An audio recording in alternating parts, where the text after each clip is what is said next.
And we are live. Welcome everyone in the Rubberband community, whether you are joining us today on LinkedIn Live, whether you're joining us directly in the Rubberband Facebook forum, or if you're for the first time watching us live on YouTube. Welcome to today's Rubberband Live. And a huge big welcome to Gemma, Shantel and Russell, our expert panel that are joining us today. Thank you so much for volunteering your time this afternoon. So on that note, and three of them, I just described them as three of the most beautiful people inside and out. So you'll come to learn that if you don't already know that today, audience out there. So really, what we'll do to start with, I'll get each of you to introduce yourself and have a little bit of a chat about the organisations that you represent, the company that you're all self-employed, which is really exciting. So we'll go around the room. Gemma, tell us a little bit about Workplace Edit and yourself. Thank you so much. I'm really excited to learn from this conversation as much as I am to contribute. I'm Gemma Saunders. I'm the founder of Workplace Edit. I work and play on the beautiful lands of the Wetherall people, and would like to just acknowledge and pay my respects to elders past, present and emerging before we kick in to the conversation today. And yeah, my business is all about editing the workplace so that we don't have to ask people to edit themselves.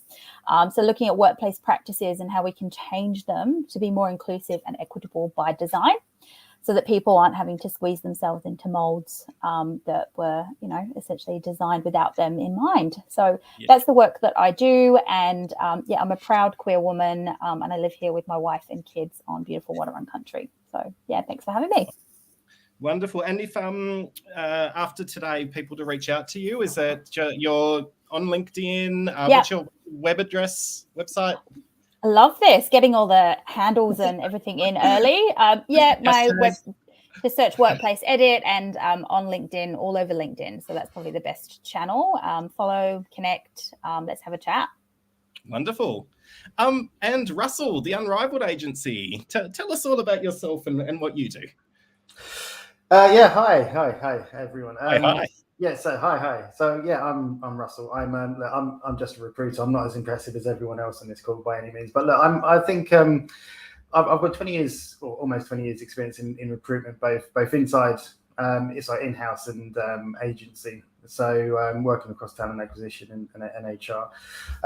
Really here today to kind of learn myself, but also give the, I guess, perspective of I think the difficulties when it comes to pay transparency. Look, I'm all for it, absolutely. I think we're just saying pre-show that it's been a long time coming, but I think there's some real kind of hurdles that people are going to have to jump over before it can become real. So I run my own recruitment agency now called Unrivaled Agency. You can find us at weareunrivaled.com. So thanks for having me. No, thank you for joining us. And 20 years experience in our industry, that in itself is incredibly impressive. So don't undersell yourself, Russell. Almost 20 years. I'm not quite that old. Almost 20 years. And my friend Shantel, thank you so much for joining us today. Tell us a little bit about yourself and your business as well. Thank you, Eden. It's so lovely to join you for this conversation. As soon as you asked me, I thought, gosh, I can't wait to get my teeth stuck into that convo. It's a really meaty subject. So I'm Shantel Wetherall. I live and work and play on the beautiful land of the Wetherall people in central Victoria. I am a writer, a consultant and a leader. And whatever hat I'm wearing, I'm always spending my time thinking about how I can cultivate sustainable communities. So I bring different tools to bear depending on what role I'm playing and what problem we're trying to fix. And in this context, I'm sort of drawing on almost 20 years, Russell, of HR experience and a really strong background of about 15 years working in REM and in reward. And I always like to describe myself to my friends who had absolutely no idea what REM or reward was as the person who's responsible for the win-win in the employment relationship. And I really like thinking of that. I like thinking of mutuality and creating win-win, because I think there's more of that available than we know. And that if you haven't spotted a win-win yet, it's because you haven't thought hard enough or been smart enough about it. So if anyone wants to contact me, they can just email me at hey, very formal, at chantelwetherall.net. Wonderful. Thank you so much, Shantel. Well, look, today's title, Future-Proof Your Practice. Are you ready for full transparency? So I think let's start by going around the room and sort of talking about, what is the context in Australia? What does this actually mean? Why are we having this conversation and why are we having it now? Gemma, what are your thoughts? There's a few things to consider, I think, in terms of the state of play at the moment. I think from the conversations I've been having, we know that a couple of months ago that there was an amendment to the Workplace Gender Equality Act put forward, which was around pay transparency. So I think for anyone listening, you've got the message, particularly from a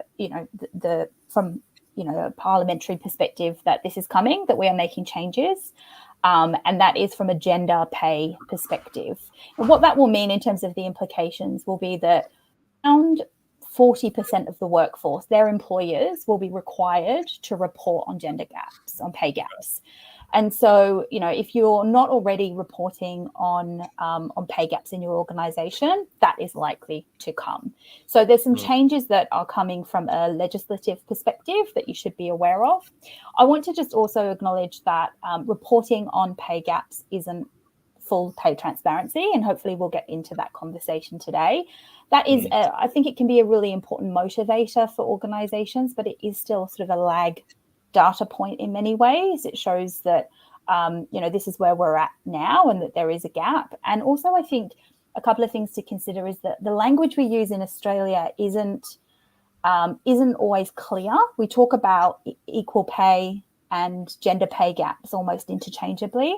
And it has been illegal to pay people a different amount for the same work in this country. It has been illegal for that practice to happen, but that still does happen. And I think there's confusion in terms of what do we mean by like-for-like work and like-for-like roles, and what is the gender pay gap, which is the org-wide gap between what men are paid and what women are paid in the organisation. So I still think there's a little bit of catch-up in terms of the language we use around pay transparency, equal pay, gender pay gaps. And on top of that, we're still not as sophisticated as other organisations when it comes to intersectional pay gaps. So how do we sort of understand the pay gaps when it comes to people with disabilities in our organisation? And so there are some broader, we talk about gender, but we're also a little bit confused in the language we use. And then also there is an opportunity to go beyond just looking at gender, which is important, but isn't binary and isn't sort of the whole picture. So I would sort of point to those things. The only other thing that I would add is that when we think about candidate experience, and Russell might touch on this, candidates from a SEEK perspective, 73% of candidates find it frustrating when the salary isn't advertised on the job. So there's almost a barrier. We're putting up a frustration by not providing that to candidates. And 1 in 3 candidates say that they are less likely to apply for a job. And what I often hear is that there's a pipeline issue and that, women aren't applying for jobs, or we can't get, diverse talent through the pipelines. But in a way, we sort of put up our own barriers by not sharing information around remuneration in the recruitment phase. So there are a few things that I think help paint the picture. And hopefully something to consider for any listeners today around the language we use, the context, and also the barriers. Thanks, Gemma. Yeah, absolutely. And Russell, that is quite a good segue to you, because I mean, what I'm noticing, not only in the Rubberband community, but on LinkedIn from a lot of recruiters, not just in Australia, but globally, that this is a conversation that seems to be happening at the moment. Is it from a candidate perspective? Is it from a recruiter perspective? Why are people talking about advertising salary on roles at the moment? Why do you think this has become so topical? Yeah, I mean, if you spend as much time on LinkedIn as I do, you'll see posts every day, put the salary on a job advert, put the salary on a job advert. Yeah. And look, why not? We should be, because we don't work for nothing, do we? It's probably the most important thing. Like, we all work for money, so it's important before we invest time and effort and emotional energy applying to a job that could be all worthless because it's not paying what what we need to live, or what we think, what we want to earn. So I think, I'm all for having salary on a job advert, and we're definitely going that way, aren't we? Like, the US, most states now is legislation that they have to put it on there. I mean, they're having teething problems with companies just putting 10,000 to 110,000 banding. So there's some people trying to kind of not doing the right thing, not playing by the in the spirit of the game, I guess you could say.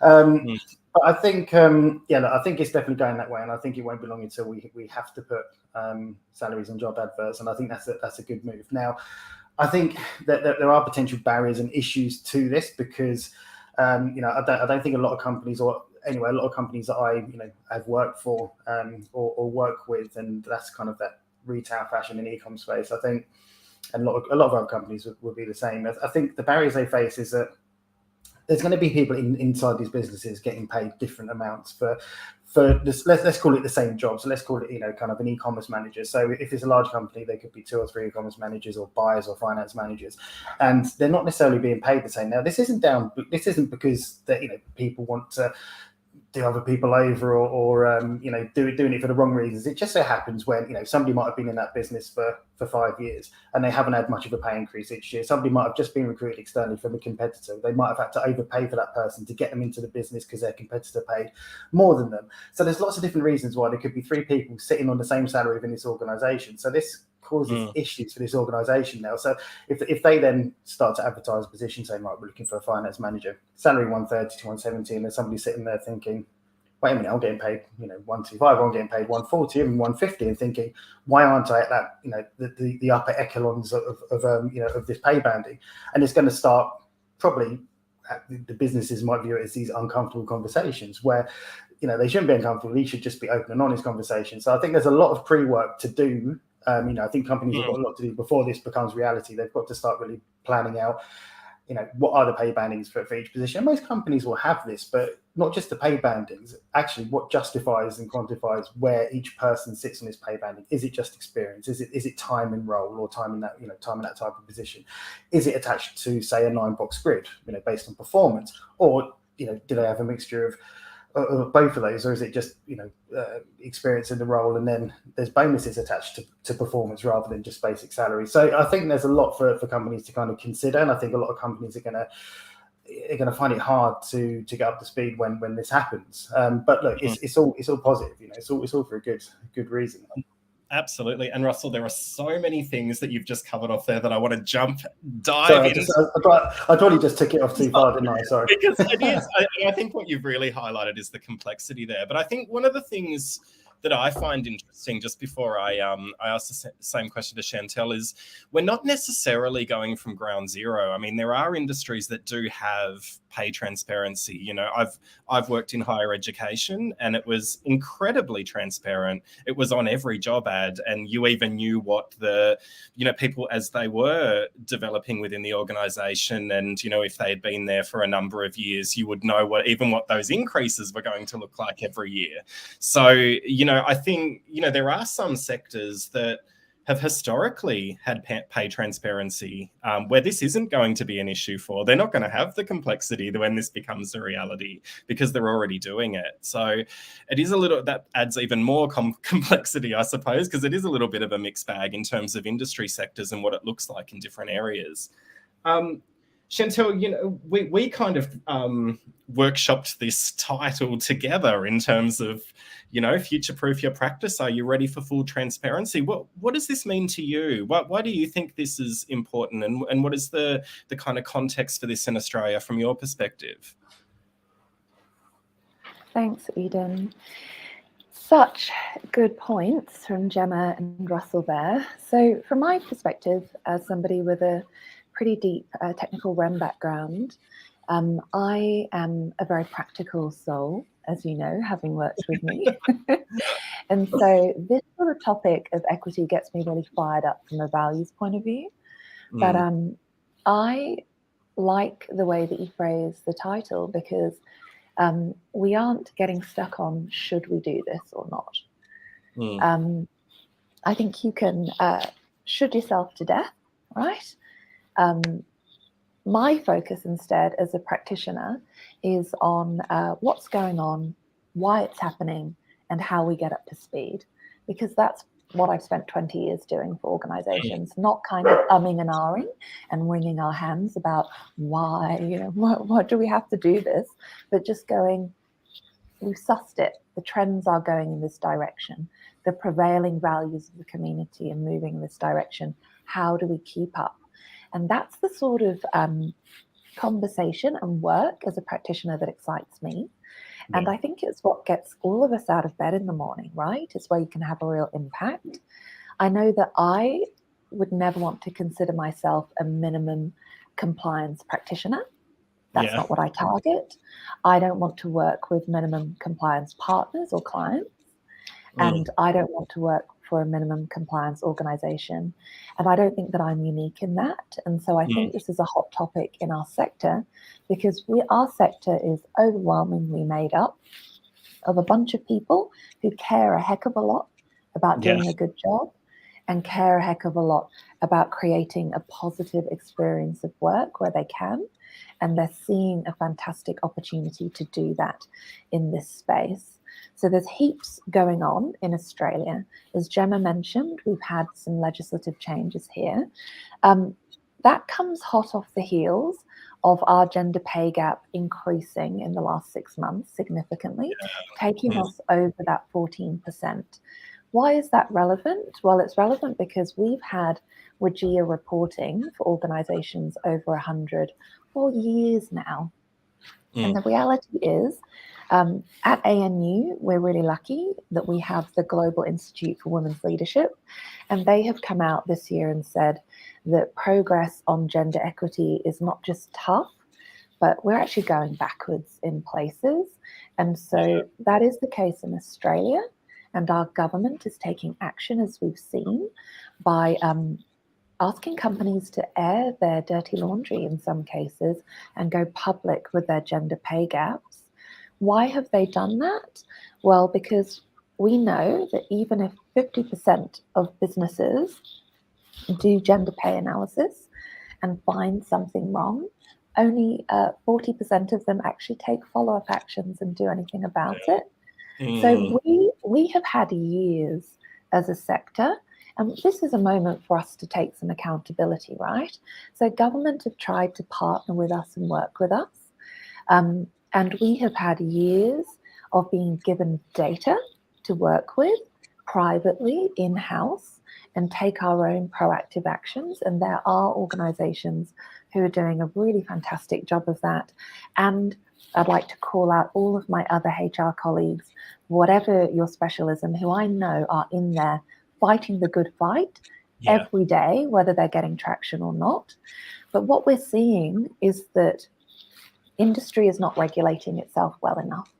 And when you don't regulate yourself well enough on an issue that is of key priority for all of society and for government, what you're doing is you're inviting government to step in and go, well, we'll take the reins on that one. Sorry, you've not done it well enough yourself. And that is the position that we find ourselves in Australia, with, I think, the first warning shot across the bow from government to say, the situation is not good enough. You are not regulating yourselves well enough. We are willing and going to act. And then we're looking out at the world, and we can get into this more in a second, and our peers in Europe and in the US are taking much more far-reaching action. And in some cases, those territories have less of a gender pay gap than us, and they're taking much more forceful action than we are. So I think that you would be wise, even if you're not as passionate about it as we obviously are, you would be wise to see the way the prevailing winds are going, and think of this not as something to be worried about, but as an awesome opportunity to be ahead of the curve. 100%. Thank you so much, Shantel, and thank you to all three of you. I think I agree with everything that's been covered off, and likewise, I'm incredibly passionate about this. So this is wonderful. Now, I know everyone who is joining today is also very passionate about this topic. So please, any questions that you have for Gemma, Shantel, and Russell, just pop them into the box. We all have access and can view your comments. If you'd like to remain anonymous, just pop that in as well, and we won't call out your name. But look, I think what I've got from that is we're trending in that direction, okay, and we're trending in the direction of pay transparency for a positive reason. There is something backing it up, but I want to just cover off the why and go around the room in terms of why we aren't already there now. Why can't we just flick the switch and say, hey, this needs to happen? Why are we in a position today where that is not the reality? And why do we actually need to prioritize how we do this? So, Gemma, what do you think? Why don't companies advertise salary, and why do companies keep that remuneration data quite tightly held? Why are we in this current situation? I think that there's a discomfort with some of the reality around what has prompted the decisions that we've made. So Russell highlighted some of the realities before. All of a sudden you're in the talent type market. You're willing to offer something different in terms of a salary in order to get that person across the line. Next thing, you've got someone who's internal. You can see their current salary. You think, oh, well, we won't pay them the same as market because, maybe that's too much of a jump. And you've got these sort of informal decision-making practices that sometimes are part of a more formal practice, right? And what that leads to is some unintended inequities, if we're going to be kind about it and say that it's not based on us deliberately saying we want a 20% pay gap, but it's us saying in the moment that we're in with the short-term thinking that we've got and these priorities, we're going to make a decision with that context in mind. And we're not thinking about the unintended consequences or the inequities that creates. We're working within the context of right now and what we need. And I think that the roll-up of that is that we have to have some hard conversations with ourselves and say, things like who benefits the most from the current ways of working. And I love what Shantel was saying before around the win-win and the how do we think about that from a mutual perspective? Who benefits most from our current pay practices, and who loses out? And I think some of these questions around the beneficiaries, if we think about even in Australia, the average CEO in Australia is paid 132 times higher than the average salary. That from a listed company perspective, right? Yeah. Now, most of us can see that because in the annual reports, we can see what a CEO is paid, particularly from listed businesses. And we might be able to see that in the enterprise agreements that the sort of the average call center person is paid X, Y, or Z. We don't necessarily see anything sort of in the middle of organizations. And so there's an uncomfortability, I think, with who are the current beneficiaries of our pay secrecy practices or lack of transparency. I mean, we don't label what we have right now, but I mean, I would label it as pay secrecy if we want to call it that. And who's benefiting most from that? And it's uncomfortable to say that when we look at some of the data from the US where they have got those intersectional reports, a Latino woman has to work twice as much to make up the same as a white man. It's a 57%. So she has to work 2 years to almost get 1 year's worth of salary. So that's uncomfortable to know. But when we know better, we can do better if we're willing to. And I think, as Shantel put it earlier, if we don't govern ourselves, then it will come. And that was a really, really great point around self-governance. We've not jumped. We've not. So it was a long-winded way of saying, let's ask ourselves who are the current beneficiaries of our practices and how do we actually take a step further and get through those uncomfortable conversations and say, if we know what it is, we can at least close those gaps. Yeah, for sure, Gem. And Russell, from a recruiter perspective, and you work with and have, as you said, 20 years, almost 20 years with a variety of different organizations. And why do you think it is that, that advertising the REM is a challenge for those organisations. Why isn't it as simple as telling the recruiter, hey, this is exactly what it's going to pay. Go to market with this. I don't want to see anyone above. I don't want to see anyone under. I want to see candidates. And this is the transparent expectation for this particular role. Why is it not that simple?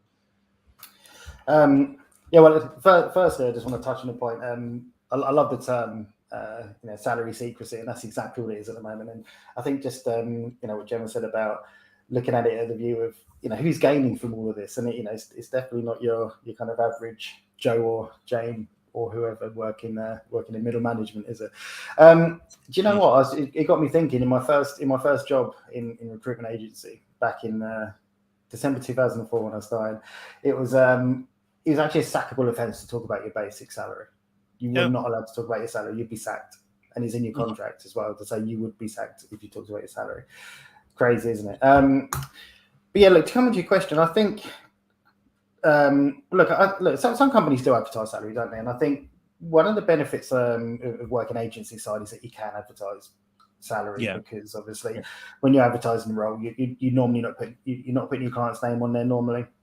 So you can kind of you make it not a generic ad, you make it specific, but you're not naming the company, and you can put the banding on there. So I always make sure I put the bandings on there. Now I think the difficulties companies face when they're advertising a role. So there's a company advertising a role that the recruiter in that business will know exactly the banding that they want to pay. They'll know that this role, the budget we've got for this role is between 110 and 130, let's say. So they're going to know that budget. But the issue is going externally with that budget is there may be people within that business that are on, this spectrum of 110 to 130. And in most companies, now I'm talking through my experience, I've worked in, like I said before, retail, fashion, e-commerce, head offices. Most companies, in my experience, have not got a set, people are not paid according to ability necessarily. You'll have people on this spectrum for various reasons. Like we said before, they might have been promoted within the business. Generally, people promoted within the same business are paid less than people that recruit externally. Now, that's my anecdotal view on that, but I'm pretty sure it's accurate if there were stats around it. So there's people sitting on here. So you could get somebody sitting on the lower end who is actually one of your top performers. Then if they see you advertising for the same role that they're doing and it's up to 130, they're going to get a little bit disgruntled. It's going to start a different conversation. I'm not saying these things are right. I'm just saying these are potential reasons why, the reality why these things aren't happening. Also, I think going back to this pay secrecy, I always thought it was an English thing, but we're kind of, you brought up not to ask people what they're paid. Even your friends, you don't ask your friends what salary they earn. I mean, yeah, sometimes you do, but it's frowned upon. It's not done. You don't do it. You don't ask your friends or family what they earn. And you're kind of brought up with this mentality through your work environment as well. It's kind of, I don't know where it comes from. It probably comes from signing contracts saying you'll be sacked if you talk about your salary. But it's a funny one. But yeah, look, there's lots of different reasons like that where it's just, it opens up a can of worms. I think that's the best way I can describe it within businesses. So yeah, I'm not saying it's right. This lack of transparency. I look forward to the day where it can be more transparent, but there's a lot of work to do within companies to how they then kind of, I guess, fairly and openly dictate where people sit on this salary band, on this scale within positions. I'm kind of intrigued to see how that kind of works and pans out.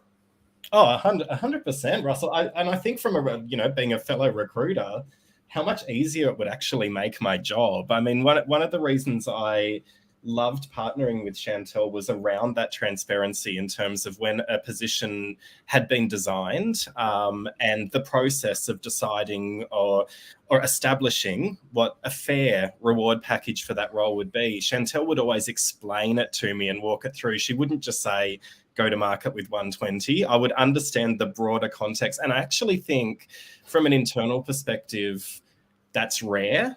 I've worked in both agency and internal. I've worked in organizations where the recruiters weren't able to even know, apart from a really wide REM band, how much that role would actually be paid. You needed to go back to a HR business partner to say, this is candidates' expectations. So I keep saying it is a mixed bag out there. There are some organisations that are very behind, and then you do have partnerships with reward teams and talent teams like the one that I had with Shantel, where it's very transparent and it's all again a win-win and working together for a positive outcome. So, can I ask a question?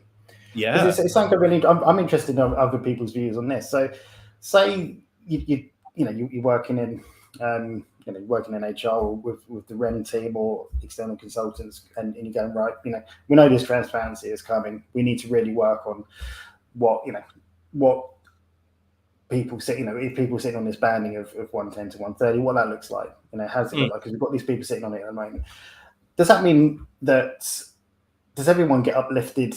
Or so if you've got people sitting on there at the moment where people might be getting overpaid, is what I'm going to say. So people could be getting overpaid sitting on this banding. Are you going to, are we bringing their salary down, or are we lifting everyone up to kind of balance that out, or are we just leaving them where it is and kind of saying we're going to do it going forward? We're going to kind of fit people in to this banding. What would you do in that sort of circumstance? Oh, Shantel, I think that's one for you. That's a very complex one. That's a good expert. Yeah, that's a really good question, Russell, and it's helpful because it's going to bring me to, I think, before we talk about what's blocking REM transparency, let's talk about what REM transparency really is. Yeah. So we're really focused at the moment on job ads, and that's like a real pinch point for people that's really highly visible. But that's not all that REM transparency is and REM secrecy is. So there's a few different models, and they're all sliding scales, right? And so at one end, you have the, as Russell said, on pain of death, keep your gob shut, nobody knows anything version, which usually, so that's the outward side. What that normally means behind closed doors and speaks to, for me as a REM practitioner, is the decision-making process is not backed by any firm logic. It's probably not backed by any firm data. Pay conversations are not consistently held in a specific type of way. There's not tools that are being used, and it's not systematized. It's very subjective and not systematized. Then when you start getting into sort of minimal level pay transparency, it means you actually have some sort of logic or philosophy in place, which is kind of an overarching rule that's supposed to guide managers in making REM decisions and guide HR in making offers. And employees have some sort of at least vague idea of how their REM is decided, i.e., well, if you're a higher performer, we're going to try and pay you more than people who don't perform as highly. Really, really as simple as that is the beginning of pay transparency. And typically then that's where you start having your annual review cycles. And what we're getting is systems. And what we're doing is we're moving from the very subjective over to slightly more objective, more systematized, more guardrails to prevent those accidental inequities coming in. Moderate pay transparency, which is all that we're really talking about here in this stuff that's going on in the US. Maybe in Europe it's a bit more exciting. We can talk about that in a second, but moderate pay transparency is actually having data-based compensation structures. Maybe you've got a job evaluation structure, maybe you're ranking everything to Hay or Mercer or one of the other job sizing methodologies, and employees know the range for their role. So they know, I am the head of this department, and the range, the salary band for that is 150 to 200. And so that they can understand where they are in that range. And because people know, and because it's systematized, that means that there is a logic behind decisions, because there has to be. Yeah, absolutely. Because people can ask those follow-up questions. Advanced transparency is very similar, but you don't just know the range for your role. You know the range, we publish the ranges for all of the roles in the organization. So I can see my peers who might not be in HR, they might be finance, head of department, but I can see like roles across the business getting paid like amounts.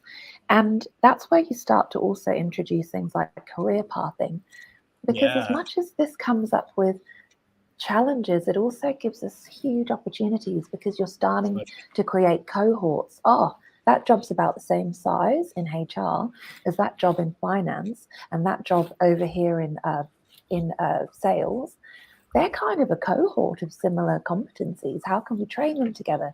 How can we have mobility across the organization of talent? You know, it introduces lots of opportunities. And then full transparency, which is what I think people start gripping the edge of the table white-knuckled about, is, not just the range, but, actually pay points. And there are organizations that have that approach. I personally, as a practitioner, as a woman of color, as a person who practices in the DE&I space, have a personal pay transparency policy where anybody who is, I use sort of an axis of privilege, anybody who is on my level or further away from power in the axis of privilege and power, who asks me, who's a peer in similar work to me, who asks me what I get paid for a certain job or asks me for recommendation, I practice full transparency with them, because that's my way of practicing what I preach. But so thinking about what transparency is really important. And all of the changes going on in the world right now are just dragging us from zero to the middle, right? Yeah. We're not going bananas here. We're just going from no logic to some logic. Isn't that nice, right? And so, Russell, that brings me to your question. You're going to have a mixture of people at different places. And I love that you gave the example of your highest performer potentially being paid the least. What that would say to me as a REM practitioner is that you don't have a pay approach. You don't have anything that documents this is how we want to pay people based on X, Y, and Z. And so what I would say is that introducing pay transparency isn't just about what's in the job ads, it's about your logic for your decisions. And what did we always say in our role that we worked in together, Eden? I told you the background to my decisions because I practice the red face rule, which is if it's not defensible, don't do it. And so if people are paid above band, they might be paid above band for a defensible reason. And pay transparency doesn't mean everyone gets the same. It means that you will be held accountable for the decisions that you've made. So people being below, if you're below because you've been a consistent poor performer for the last 5 years and you're on a PIP, guess what, mate? You're not getting anything. But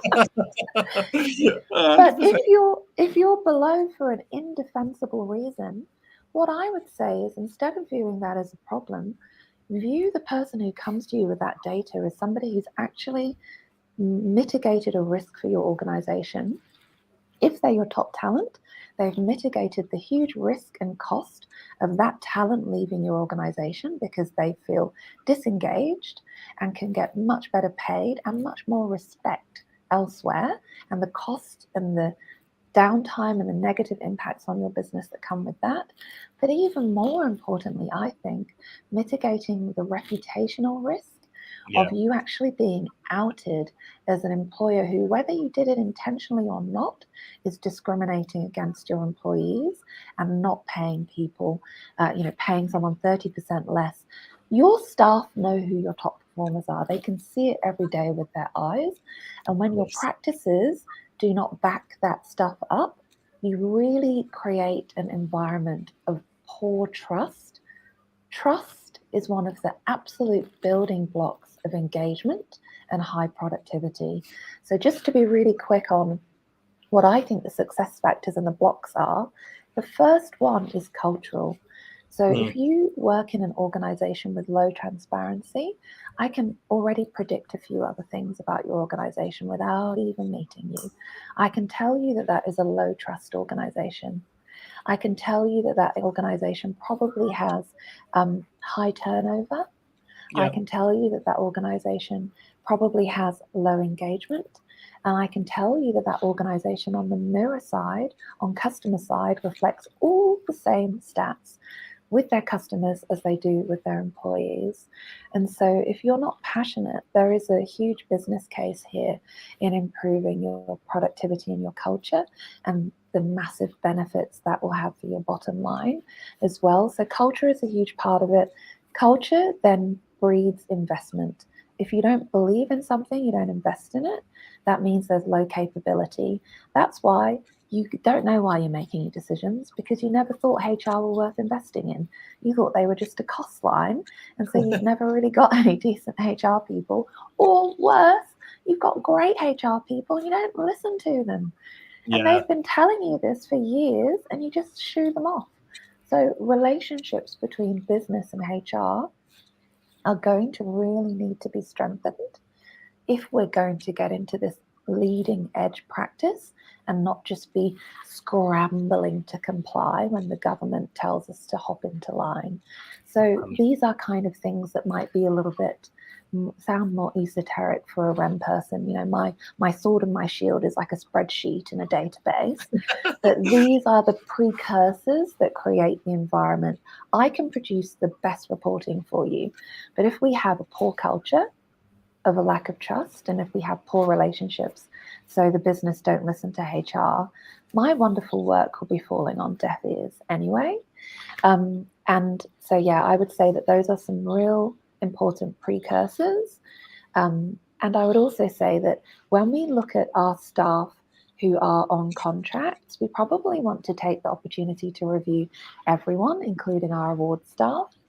Because we've got a question about that coming up. Actually, I noticed someone in the chat has put that up, so we might cover that in a moment. Shan, sorry, absolutely. No, but just to close that point really quickly, because if you've been perpetually under-investing in HR, not listening to HR, and not having really good rationale, and probably not good HR systems or payroll systems, I think you probably, when you look at it, going to have problems in your award interpretations as well. That's just a guess from 20 years of experience. And so look at it holistically. Take the opportunity to look at things holistically. And Russell, yes, bring some people up. Never bring anyone down, but maybe you red circle them and freeze them from further increases. But definitely across the board, have some difficult conversations, important conversations. 100%. What I really love that came out of this conversation, of that one particular question, particularly from Gemma, Shantel and Russell there, is, you know, rather than looking at what challenges this is going to bring, what I loved is looking at the opportunities that it's going to bring. The positivity that this will bring for career pathways, for engagement, retention, for culture, and of course, like we know all of those, that's going to then lift capability and productivity and the success of the organization. So looking at what opportunity this can bring is a far more powerful conversation to be having with the business as a HR practitioner than it is to say, these are all the challenges we're going to face should this come up. So, you know, a lot of it is mindset, is actually looking at, hey, we are going to solve some wonderful problems. We are going to present some wonderful opportunity by exploring this even now, by kicking this off and seeing how we can start to bring this to life. I think that's really wonderful.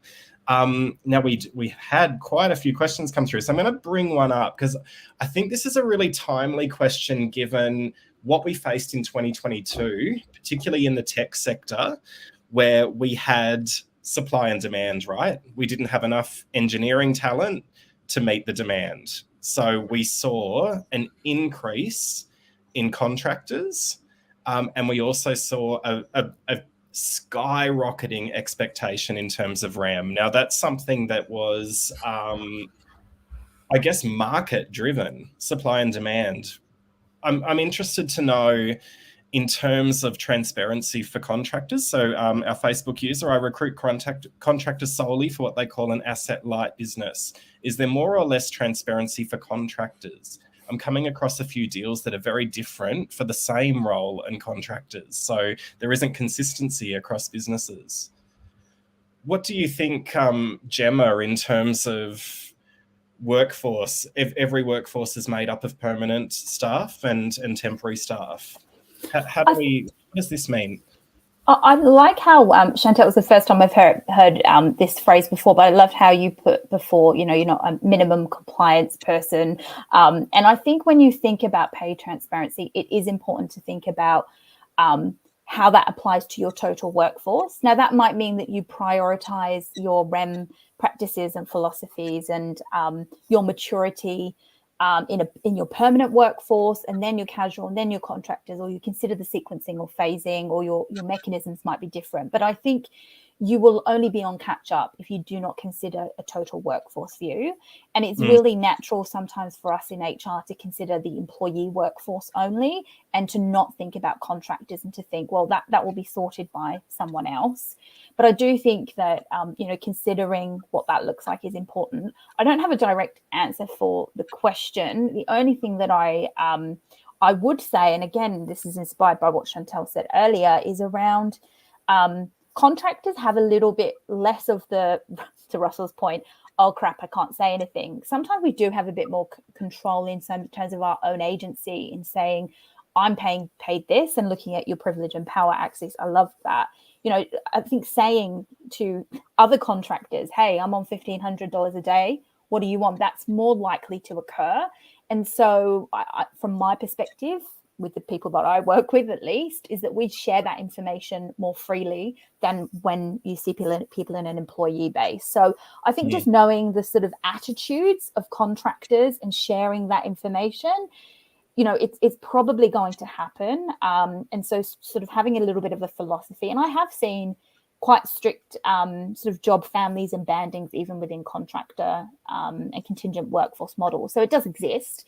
It's just how much you're using it, I think, depends from organisation to organisation. Absolutely.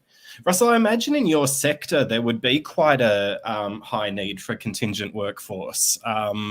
Is that something that you face in terms of contractors? Do you recruit contractors? Do you see challenges when it comes to the transparency in terms of what their expectations are, what the company's willing to pay, or is it more all around budget? What does it look like from a recruitment perspective? No, look, I've not really been involved much in contractor recruitment. Being a contractor myself, but not been involved too much in contractor recruitment. So I haven't really got much more to add that's not been said, to be honest with you. I think the mentality thing makes sense. So, because I remember when I was a contractor, it's when I worked at AEST, actually, and there was a few other contractors, when we'd talk about day rates and stuff like that. And it seems like that contractor community is a lot more open. You talk about sort of day rates and this and that, and so I definitely do agree with that. The closest I've come to kind of the contractor side of recruitment is a lot of it in IT and businesses I've worked for. A lot of the IT staff might be contractors, which would often come out of a different budget. Then which often gives people more freedom as well when it's coming out of this kind of this different budget to salary. But no, look, I can't really add anything more.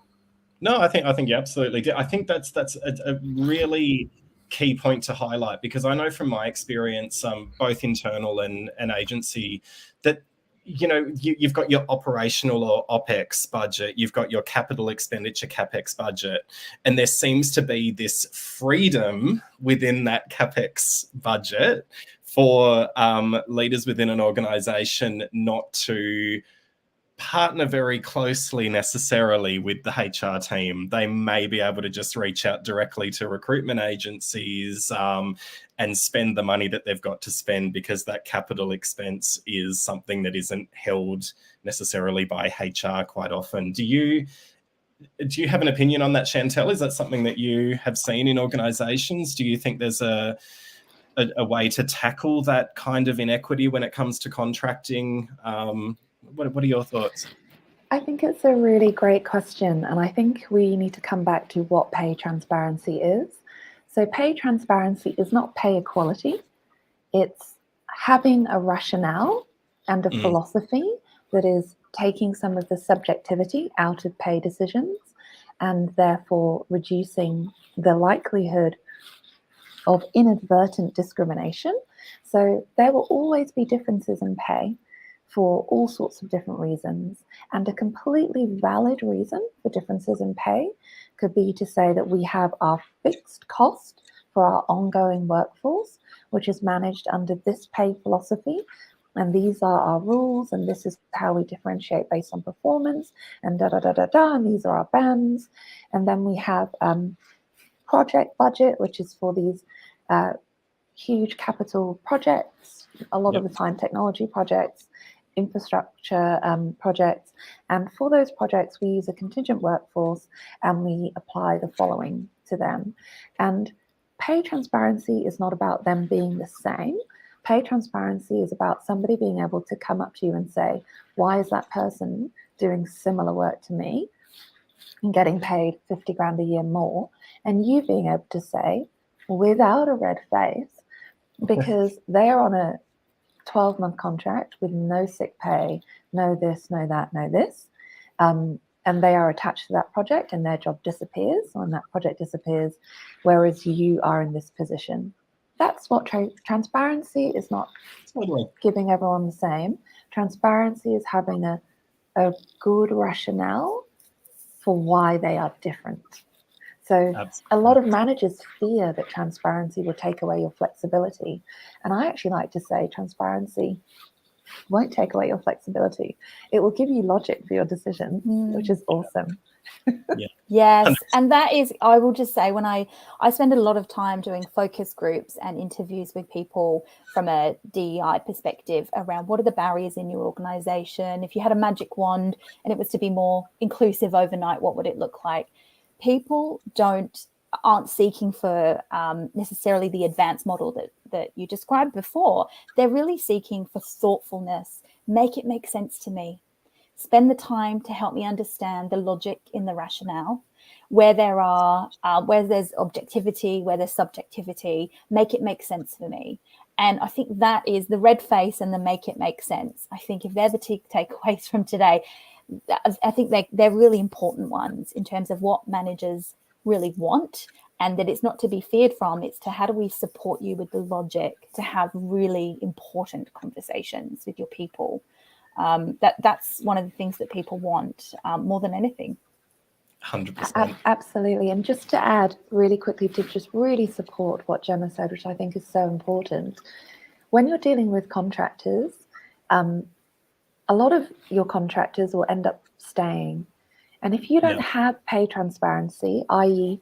the more holistic pay transparency of having a compensation structure and a philosophy and policies in place, when you bring that person on board, then when you have to put them on a normal employee contract, everyone is going to be in a kerfuffle. Because number one, if you're the recruiter or the business partner, you have not briefed your manager at the start when they took that contractor on of the only reason this person is allowed to be paid 50 grand more for that job is because of this, this, and this. And this is what that job would be in our normal framework. So the manager's just going to come back to you and say, this person's awesome, I want her to stay. And you're going to now have to start talking them off a cliff about something because you haven't talked about a philosophy and a rationale on the way in. So philosophy and a rationale on the way in just makes things so much easier in every respect practically, because at the end, everybody knows where they stand. That employee knows that you're getting paid above the odds to our permanent employees in that role. So if you ever want to become permanent, don't anticipate you're keeping that salary.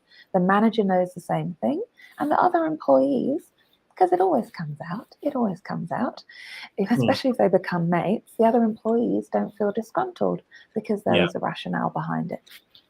Awesome. Agreed. I've realised that we've already gone 7 minutes over, so I might just I think that was a really great way to summarise from Gem and Shantel. So Russell, final thoughts from you. Tell me, what if from a recruitment perspective, what are the two key takeaways that you're hoping the audience have taken away today?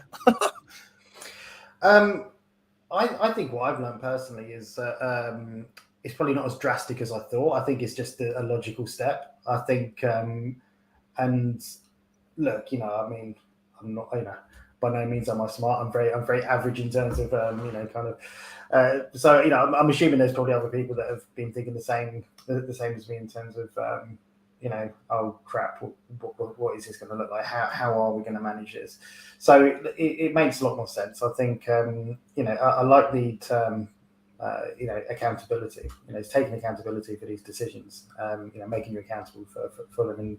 And can you answer any questions about a red face? That's a perfect term as well. So look, all makes sense, and I think it's a step in the direction of a step in the right direction, I should say. And I think just from a very simplistic point of view, just putting a salary on a job advert is just going to help so many people, stop all this frustration, job seekers get it in the teeth enough as it is with recruitment processes and not hearing back from recruiters, and you see every day on LinkedIn and other channels all the frustrations they have.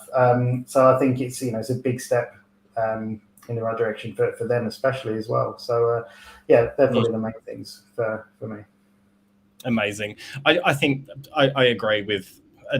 I think the main takeaway from me today is mindset, and to be looking at what the opportunities this will bring, and to no longer fear what this might cause, to actually look at the opportunity that will bring. And I think there are so many benefits. If you were to step back and think about yourself, your role, the organization you work in, your people, the opportunity that this will bring to your people is a big takeaway from me. The other big takeaway from me is that, I have incredibly sensitive skin and I have a red face 24/7. Please don't think that I'm having a red face for the wrong reason. I'm going to need to start the conversations that way when this comes up. No. So look, I want to thank Gemma, Shantel and Russell. I think this was just such a great conversation. I think we could have probably half a dozen more of these and still continue and still have a very engaged and fascinated audience, because it is such a incredibly, I started this today to say complex, but I think it's an incredible opportunity for advancement, and for us to really lift and change the cultures of the organization we work in, and for so many different reasons that we've covered off today. So thank you to the three of you for joining us today. I will pop the details in the chat box on all channels, so you can reach out to Gemma, Shantel or Russell for anything at all. Please continue the conversation in the comments, and look forward to seeing you all again soon. Thank you so much. Thank you, Eden. Thanks, Shantel and Russell. It's been a pleasure. Absolute pleasure.